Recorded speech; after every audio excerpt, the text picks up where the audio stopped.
Welcome back, folks, and happy Victory Tuesday. I'm Jake Ellenbogen, and today we have some good news coming from Sarah Barshop over on Twitter.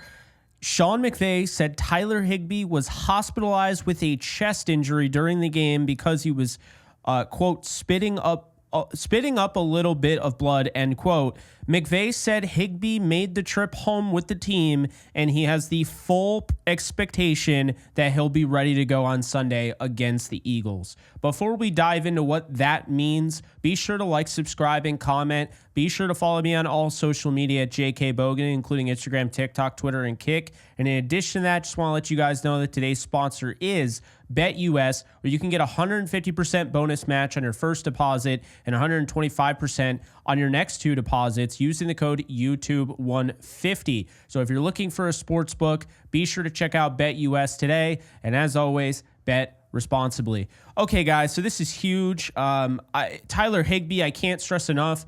We've talked about he was going to be a little bit of a different type of player, right? We talked about how, yes, my expectations were really high before the season for Colby Parkinson, but it has not worked out maybe the way that they were hoping for. And you're throwing deep shots down the field to Hunter Long at the end of this game. Clearly, there is a point to going out and getting a tight end in the draft. And, you know, obviously when that bridge comes, we'll talk about it. We'll talk about Tyler Warren. We'll talk about Loveland, from Michigan. We'll talk about all those guys.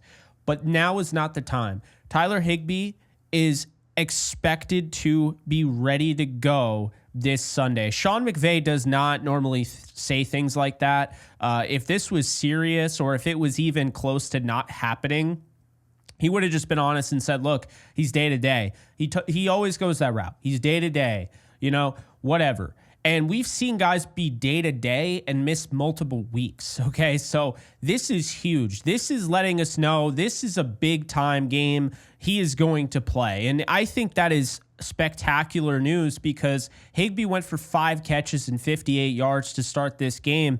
And you saw the offense immediately look way better than they have as of late. There was a lot more consistency. And, we heard Brian Flores was talking about it. We are going to take Puka Nacua. We're going to try and take Puka Nacua out of this game. And, what they did that at times. But when Tyler Higbee is in there, well, now he's getting those opportunities. And nobody leaves the middle of the field open more than the Minnesota Vikings. And, of course, they're able to hit them with the seam. Now, it wasn't over the middle, but, you did see Higbee have some catches over the middle. You also saw him have catches disparity between, dispersed between the left side, the right side. He was all over the field. So those 5 catches for 58 yards set the tone. He was ultimately a big reason why they were able to score on the first drive, and that was all she wrote. I mean, from there, the Rams really dominated the rest of the game. With that said, you need him back against the Philadelphia Eagles. If you want to win this game, all hands have to be on deck.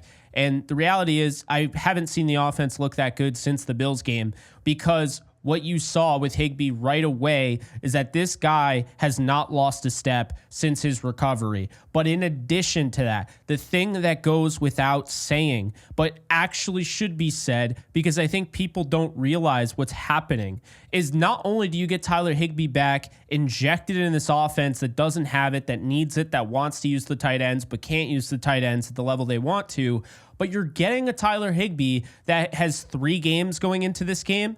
So going into the wildcard game, he had only played in the Jets game, the Seahawks game, and the Cardinals game, okay? And he had only been used really as a starter in Week 18. That could be viewed both ways. That could be viewed as he's rusty. That could also be viewed as, oh my God, this guy has a lot left in the tank here because he basically, it sucks when you're not a playoff team because then you just miss the season. So if the Rams weren't a playoff team, that wouldn't have mattered, and Tyler Higbee would have come back and played for pride in the last 3 games. But because they made the playoffs, now it becomes a weapon. It becomes an advantage. Tyler Higbee is fresh legs. That's the reality of it. He comes back and he's okay from this injury and he plays. He's just fresh legs. He hasn't even played in a full 4 games. And we already saw what he can do. He has not lost a step. He's explosive. He makes plays after the catch. He makes plays after contact. He dives out. That catch he made, that diving catch over the top, that he made. I mean, the throw was incredible, but the diving grab was incredible. Higbee has a chance to be the reason this Rams offense gets reborn, rebirthed late in the season, and ultimately wins the Super Bowl. And how amazing would that be for a player that tried his best to play in the Super Bowl, but unfortunately fell short? He's had some unfortunate injuries in the playoffs, and it's basically withheld him from being able to be that guy. Well, he has a chance to be that guy when needed. Regardless, I do think the Rams have to look at tight end in the draft next year. That's no knock on Higbee. It's more so you have these injury scares. You see that this offense, clearly, the question was, do they really want to use the tight ends? Do they not want to? What's the deal here? I think it's very clear, going back, knowing what we know now about how they tried to trade up and get Dalton Kincaid 2 years ago, and then this past year, they tried to, or last year, and then this past year they tried to get Brock Bowers. We know they value the tight end position, and having Tyler Higbee, out wide or having him in line is going to be huge for this Rams offense. It's going to open up things for Kupp. It's going to open up things for Demarcus Robinson and Whittington if they use him, and Atwell if they use him.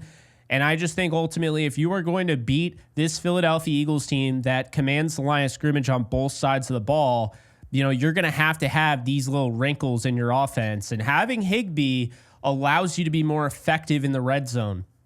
Now you have to look out for him. You have to look out for Demarcus Robinson, who has 7 touchdowns. You have to look at Cooper Kupp, who you can throw it up, and he's about as good as anybody at adjusting to a ball, in flight. And then you have Puka Nacua, and then you have Kyron Williams, who has a nose for the end zone. So you have to prepare for everybody. So that's really what it comes down to. Higbee makes this team better. There's no ifs, ands, or buts about it. But the last time Tyler Higbee, albeit it was 2020, Jared Goff was throwing the football, but the last time Higbee played on this field in Philadelphia, he caught 3 touchdowns. He went 5 catches on 5 targets for 54 yards and 3 touchdowns. He had a lot of success that day. The Rams ended up going on to win 37-19 in that game, moved on to 2-0 in the season, 1-0 on the road. And Philadelphia, of course, went 0-2 after that. That was the Carson Wentz game through 2 picks, including one of them was to a diving Darius Williams over the middle, who is back on the Rams. So should be interesting. Obviously, a lot of things have changed since. I mean, Saquon Barkley is a lot better than Miles Sanders. We'll just say that. Deshaun Jackson was the leading receiver that day. Zach Ertz was second. Jalen Reagor was third. So it's a completely new offense. And obviously Hurts wasn't playing and all of that. And Jared Goff was playing for the Rams. And Darrell Henderson was the lead rusher for the Rams. And yeah, there's a lot of different things. But it is kind of cool to bring up that Tyler Higbee, the last time he played on this field, had 3 receiving touchdowns. Will he do it again? Probably not. But it's great, though, that Higbee is going to be out there. It's going to create some separation. It's going to open up. You talk about in basketball, right? Spreading out the floor spacing. This is going to create field spacing. Having Higbee out there is going to open up the door, because you can't just double this guy or double this guy. And now you have to worry about what Higbee's doing. And I'm sorry, but that film he put up on there this past week, the Eagles are going to look at that, and the Rams can look at it one of 2 ways. They could either look at it like, okay, we're expecting this team to take the bait here and look at Tyler Higbee as bait and essentially cut bait and say, look, you want to shut down Tyler Higbee? Fine. We'll let Cooper Kupp have his game, or we'll have this happen or this happen. The other side of it is that they put it on tape, and now, they might not even still respect it. And because he didn't play the full game, they had other things they wanted to do, and they might just continue to roll with it. So we'll see how it goes. We'll see how Philly, prepares for this game. We'll see what ends up happening. But you can't tell me right now you're not feeling good about this news. This is huge news. This was the thing that people want to know. Is Tyler Higbee going to be okay? We know Ahkello Witherspoon's going to be okay. Sounds like the Rams got out of this one clean. There are some, bumps and bruises, and obviously this isn't just nothing. He was spitting up blood, and he was in the hospital. But the fact that he made it home, the fact Sean McVay on Tuesday, right after the game, not even 24 hours after the game, he's saying he's going to be ready to go, tells me, one, Sean McVay knows that he is very key and critical to what they do on the offensive side. 2, Sean McVay knows this game is way too big for him to miss it. And 3, I might even say he would have played in the regular season. I don't necessarily think this is just because of the post game. I do think they were trying to be cautious with him. Anytime you're spitting up blood, there's always a concern there. But I'm glad he's okay, and I'm excited. I'm really excited. I think this Rams team is going to do it. I think they're going to win this Sunday against the Philadelphia Eagles, and I think it's going to be a huge game because the Rams have to overcome. They have to face their demons. You talk about a Packers team that has given them fits, and we've talked about that a lot. Matt LaFleur, since he's taken over the Packers, he has not lost to the Rams. Well, the Rams have struggled against the Philadelphia Eagles. I don't believe they've won a game since this 2020 affair, and this is before this new regime of the Philadelphia Eagles for the most part, the new look Philadelphia Eagles. So the Rams have not beaten the Eagles. They're going to have to get this monkey off their back, and they'll have to do it if they want to get to the NFC title game for the second time in, Matthew Stafford's Rams tenure. So we'll see what ends up happening, but regardless of what happens, you have to feel good right now. Tyler Higbee is going to play in all likelihood for the Rams, barring, some setback or what have you. Sean McVay feels very confident he's going to play. The full expectation is he is going to be ready to go. So again, special shout out to today's sponsor, BetUS. Be sure to check them out.